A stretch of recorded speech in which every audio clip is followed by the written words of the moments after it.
Alrighty. We are headed home from another 12-hour workday. Third day in a row. Um, Granted, today, about 3.5 of those hours were sitting in a car waiting for my guys to return. We had driven out way up north on post up to the airfield. Got some mileage in there, fairly flat surface with not a lot of weight, just 35. But they went out to the same area, just a different route with 60, same mileage 10 on Tuesday, and they were much more beat up with that because that was a much more elevation type course route. So we got quite a few sore feet, quite a few blisters that have either formed or popped, or just getting some gnarly ones. So they've got a nice, easier day tomorrow, easier day Saturday, Sunday, Monday, Tuesday, and then it is just full balls to the fucking wall come Wednesday, and that is going to be a wild couple of days, both for them and for my schedule at work. So we'll see what my hours actually look like that week, because it's going to be quite a few. I'm guessing more than the legally 40 hours I'm allowed to work. So we're going to have a lot of volunteer hours that week. But now we're headed up from the most northern part of Post all the way back home at, 4:46? So we can hopefully beat the traffic, but we got a more like 10, 15-ish minute drive just to get out of Post. And then my 10 minutes from there. So we'll see how much of that rush hour traffic I actually hit. But hey, I'll get back home. I'll take my quiz for my master's, and then within 4 days of the class starting, ooh, this is falling again.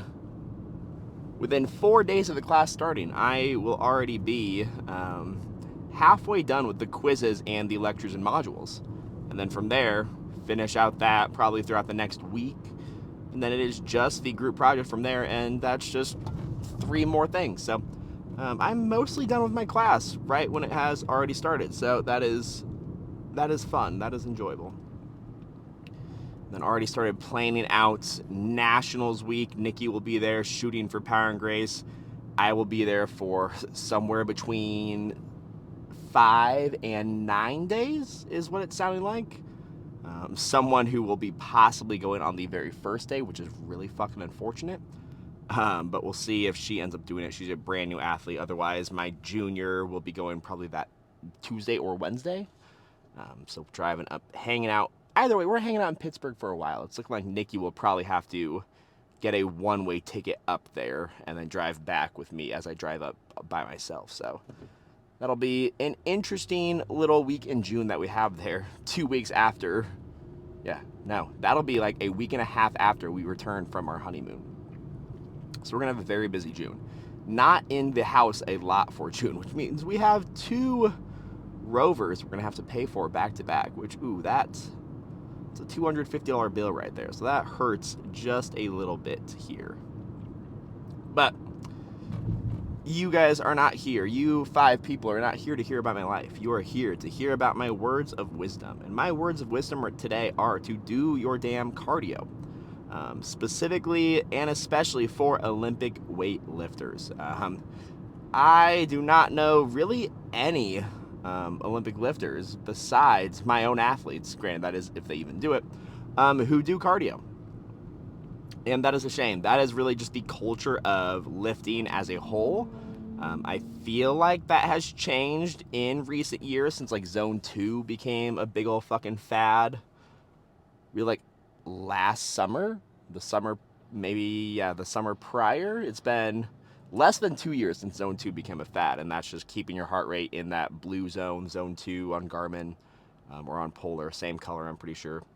And it's like roughly probably 110 to 130 beats per minute, where that's like the panacea of health and panacea of results, which there is something to it, but just like any fad, it's a piece of the puzzle, and it's not the entire puzzle. But weightlifters as a whole, and just really a lot of people who strength train, weightlifters, powerlifters, they don't do any fucking cardio.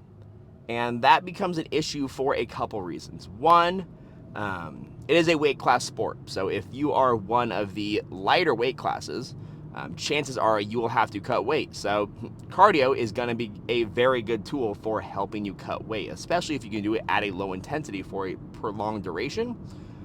You're going to get a lot of excess calorie burn for not a lot of extra added fatigue. So for the weight class sport, lower weight classes, great for that cutting weight. For our heavyweight and our super heavyweights who are not having to cut weight, cardio becomes great then to help you not just be a fat piece of shit. It's just going to be very beneficial for your heart is what I mean by that. Already being a heavier athlete, like that is me, I am typically sitting like in the 109 kilo weight class. If/when I compete again, it's probably a when. I will probably cut down to the 102s because I'm at like 104-ish right now. But I'm usually like middle of the pack, like 106, 107 is what I usually walk around at. So cardio is going to be great for that. One, just because you're a fucking bigger body. So your bigger body, your heart has a lot more pumping to do just to keep you alive. So because of that, you want to give your heart a break. Like if your resting heart rate is above 60 beats per minute, you are at a higher risk of death, higher risk of mortality. Being underneath that 60 beats per minute is going to be better for your health in the long term. And if you are healthier, your body is going to be in a position where it can be stronger and it can do more adaptation and recover quicker. That's going to be another part we get to here too shortly. But whether you're a lighter weight class and use it to help with cut, or you're a heavy, super heavyweight, it can be very beneficial for just keeping you alive longer, which is not a weightlifting concept. It's just a, hey, you're alive for a reason. Like if you're still around, then you probably have something that you want to live for and something that you want to be around for. So just having, life, having a heart that can sustain that life for as long as you want or as long as you can is going to be beneficial. On top of that, when we look at competition scenarios, we are not always going to have that perfect rest that we have in training. Nose is running. All this damn pollen here. You're not always going to have training scenarios. You could very well, like this happens all the time, where someone's a very strong snatcher and a very poor clean and jerker, just not as strong. So they go from middle/end of the session for the snatch, and then they're up near the top middle of the session for clean and jerk. That is a very quick turnaround once you account in for having to go to the bathroom and having to eat some food. Makes it become, you got to do some fucking CrossFit. You got to do a couple EMOMs on those first probably like 5 times with the barbell just to be able to get up to speed with where you need to be so you can have more of that rest. So if you're not doing any sort of cardio prior to that, you're going to be fucking gassed out and fatigued as hell just from your fucking warm-up sets going 40, 60, 80, whatever. You're going to be fucking gassed just to catch back up. Even if you are someone who is like same place on both the sessions or on both the lifts, so you don't have to have that CrossFit style in there, there's going to be times where, hey, you miss, all right, cool, you got a 2-minute clock, you're right back fucking up. Can you recover in time to be able to hit that next lift? You know what helps with recovery? Better cardio. If you can have blood pumping more efficiently, then you will be able to get everything cleared out. You'll be able to create more creatine, ACT, or what am I thinking of? Adenosine triphosphate, ATP, there we go. You'll be able to produce more of that at a quicker rate, get it to where it needs to go at a quicker rate. If your heart can do more, you will be able to recover quicker. If it can do that more efficiently, you will be able to hit bigger weights quicker in succession, because there's going to be plenty of times where you have a 10-minute rest, 15-minute rest, plenty of times when you have a 1-minute rest, and it's all right, fuck, you're back up, good fucking luck, here we go, can you do it?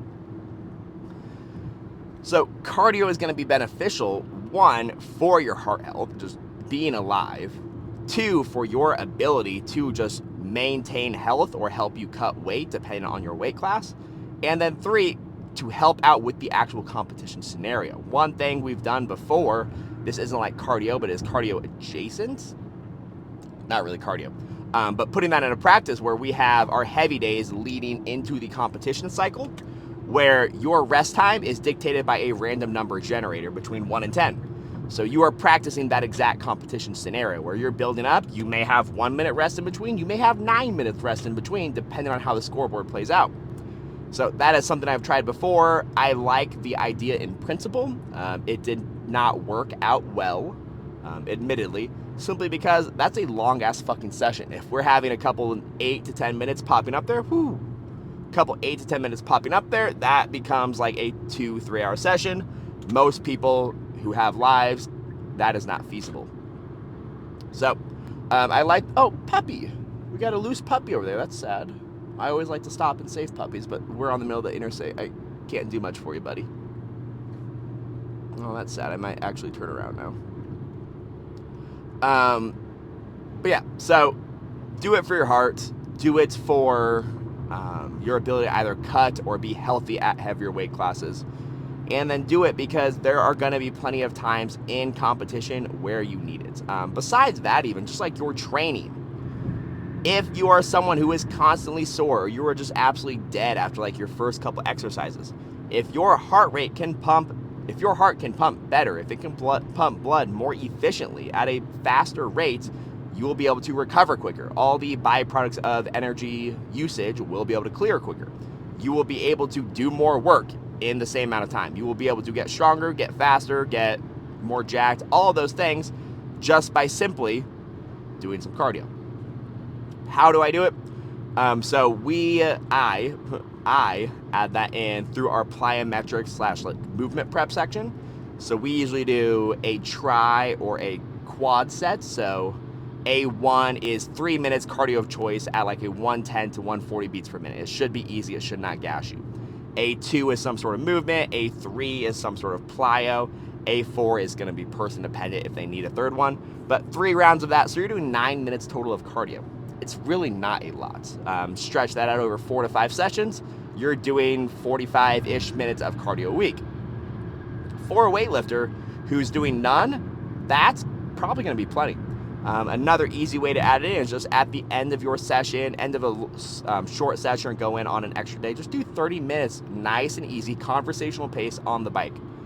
Just adding in cardio in any capacity, even if it's once a week, like get at least 30 minutes. If we could get 60 throughout the week, that is going to be ideal. But even just the little bit dose will have tremendous effects for a weightlifter who does not have a ton and doesn't need a ton, but just that little bit extra will help you get all those 4 things that we already talked about to help you perform better and live longer so that you can perform better over the long term as well.